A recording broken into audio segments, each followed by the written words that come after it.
तो इस वीडियो में हम लोग डायनेमिक्स के एक छोटे से topic rotation of A vector की बात करेंगे।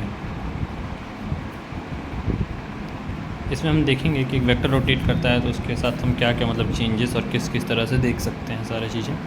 तो पहले तो हम एक वेक्टर मान लेते हैं। हमने माना कि एक 2 परपेंडिकुलर म्यूचुअल लाइन है O X Y। इसमें हमने एक वेक्टर माना A वेक्टर, ठीक। ये हमारा A वेक्टर है।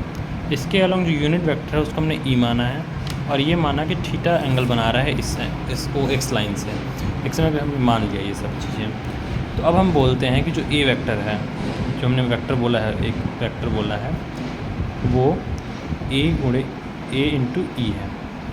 E हमारा यूनिट वेक्टर है और A उसका मैग्नीट्यूड हो जाएगा। तो हम जानते हैं कि A मतलब मैग्नीट्यूड को जब यूनिट वेक्टर से गुणा करा जाए तो वो वेक्टर को डिनोट करता है, ठीक। अब अगर हम इसको डिफ्रेंशिएट करते हैं तो क्या बनता है, देखिए dA बाई डी थीटा। अगर वो किसी समय, पहले उसकी पूरी जानकारी दे देते हैं कि A वेक्टर है वो किसी समय पे OX लाइन से थीटा एंगल बना रहा है, ठीक। तो अगर हम उस टाइम पे मतलब dA बाई डी थीटा करें, अगर थीटा के रेस्पेक्ट में उसको डिफ्रेंशिएट करें तो क्या मिलेगा हमको, देखिए।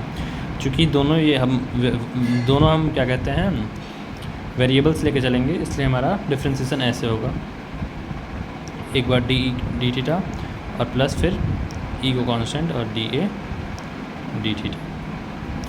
ये हमारा मान लेते हैं इक्वेशन 1। इसमें हम ध्यान देंगे तो ये हमारा ये वाला जो टर्म है dE बाई डी थीटा, ये हमारा चेंज इन डायरेक्शन को दिखा रहा है, मतलब क्योंकि E के चेंज की बात कर रहे हैं इसमें, तो चेंज इन डायरेक्शन दिखा रहा है। और dA बाई डी थीटा अगर देखें तो इसमें हम चेंज इन मैग्नीट्यूड दिखा रहा है। तो इस बस जानने के लिए था कि ये जो पार्ट है ये चेंज इन डायरेक्शन दिखा रहा है और ये पार्ट है जो चेंज इन मैग्नीट्यूड दिखा रहा है। अब हम इसका एक काम और करते हैं कि इसका E के साथ डॉट प्रोडक्ट लेते हैं, तो E dot dA by D theta करते हैं। अगर ये करें हम तो हमें क्या मिल जाएगा, A E dE by D theta. हमने बोथ साइड E का डॉट प्रोडक्ट लिया है बस सिंपली, और उसके बाद ये E into E dot E हो जाएगा। E डॉट E हम जानते हैं 1 हो जाएगा, इसलिए ये सिर्फ dA बाई डी थीटा रह जाएगा, ठीक। तो इसके बाद ये dA बाई डी थीटा रह जाएगा। इसको हम इक्वेशन 2 मान लेते हैं एक समय के लिए, ठीक। उसके बाद ये क्या करते हैं हम कि अब एक और चीज़ आते हैं, हम dA बाई डी थीटा को किस तरह से लिख सकते हैं, इस पर आते हैं। dA बाई डी थीटा को हम क्या ऐसे लिख सकते हैं, 1/2A dA स्क्वायर अपन में डी थीटा। ध्यान दीजिएगा हमने कोई चेंज नहीं किया, यहाँ पे 1/2A है।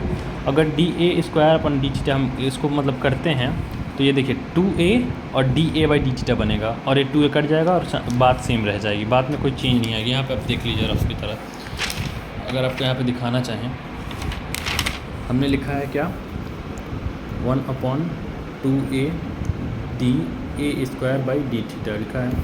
अगर इसको हम फिर से लिखना भी चाहें तो ये 1/2A और ये 1/2 कैपिटल है और dA स्क्वायर है तो 2A dA by D theta रह जाएगा और ये 2A कट गया तो dA बाई डी थीटा ही हमारा रह गया। तो वैल्यू चेंज नहीं हुई एकदम कोई, तो हम वैसे ही dA बाई डी थीटा ही रह जाएगा वो। तो अगर इसको एक और ढंग से लिखना चाहें तो 1/2A dA स्क्वायर को हम A डॉट A लिख सकते हैं अपॉन डी थीटा, ठीक। अगर इसका हम डिफ्रेंशिएशन करते हैं अब तो 1/2A बाहर रह जाएगा और ये A dA by D theta और ये plus dA by D theta into A। अब इसमें हम क्या करते हैं कि A वेक्टर को कॉमन निकाल देते हैं, तो ये 1/2A बचेगा और ये जो होगा अगर A वेक्टर कॉमन निकाला 2 dA बाई डी थीटा हो जाएगा। अभी 2 से 2 कैंसिल हो जाएगा तो A अपॉन A और ये dA बाई डी थीटा। अगर हम ध्यान दें तो ये A वेक्टर अपॉन A मतलब यूनिट वेक्टर अलॉन्ग A जो हमारा E है, ठीक। और ये dA vector upon D theta हो जाएगा, सॉरी ये vector dA by D theta हो जाएगा। तो इसके हमने किसकी वैल्यू निकाली, dA बाई डी थीटा की वैल्यू हमने इतना निकाला, ठीक। तो इससे अगर हम कंपेयर करें एक बार, हम अगर ध्यान से देखिए एक बार इक्वेशन 2 को देखिए और इक्वेशन 3 को देखिए, आपको दिखेगा कि ये जो वैल्यू है E dA by D theta, E dA by D theta, ये dA बाई डी थीटा के बराबर है, मतलब इसकी वैल्यू 0 है। इसका मतलब यही हुआ फ्रॉम इक्वेशन 2 एंड 3।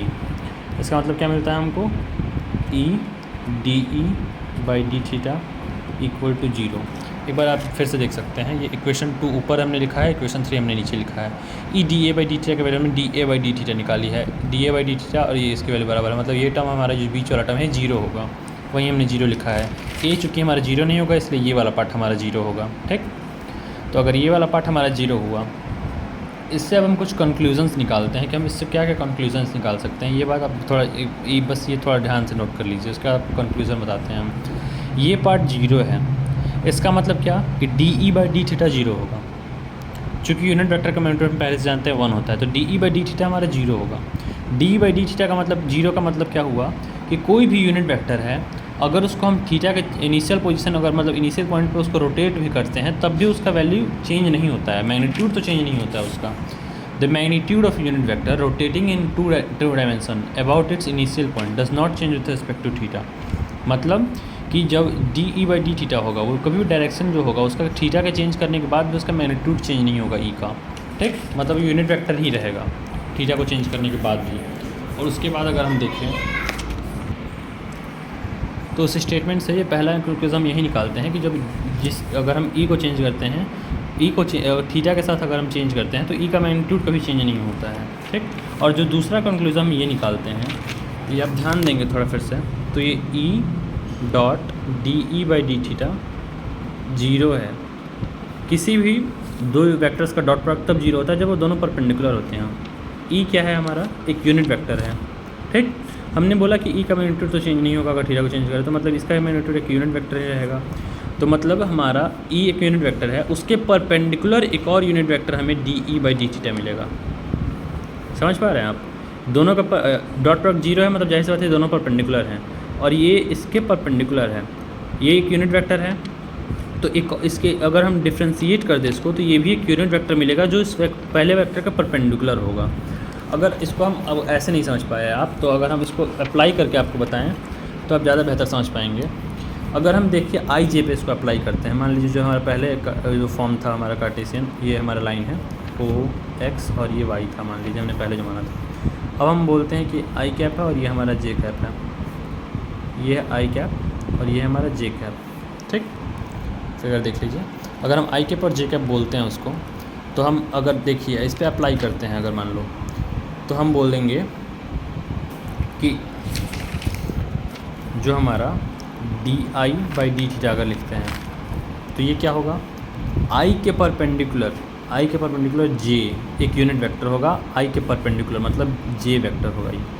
और वैसे ही अगर हम D j by D theta करें तो ये भी एक परपेंडिकुलर वेक्टर जे के परपेंडिकुलर मतलब आई वेक्टर होगा, लेकिन बस इसमें माइनस साइन इसलिए लगेगा क्योंकि इसका सेंस अपोजिट होगा। जो चेंज इन जे का sense, change in J with theta होगा, ये सेंस अपोजिट होगा इसलिए माइनस साइन के साथ आएगा एक, बस इतना ही चेंज होगा इसमें। तो बस यही हमारा रोटेशन ऑफ वेक्टर था। इसमें पूरा हमने बस आप अगर रिवीजन करा दे तो बस यही हमने किया है। एक बार एक हमने डिफ्रेंशिएट किया तो हमने एक कंक्लूज़न निकाला, तो हमने सॉल्व करने के बाद जो भी हमने किया उसके हमने ये निकाला और इनसे 2 कंक्लूज़न निकाले। उन 2 इंपॉर्टेंट कंक्लूज़न के बाद हमने ये बताया कि d i by D theta equal to j होता है और d j by D theta equal to minus i cap होता है, बस।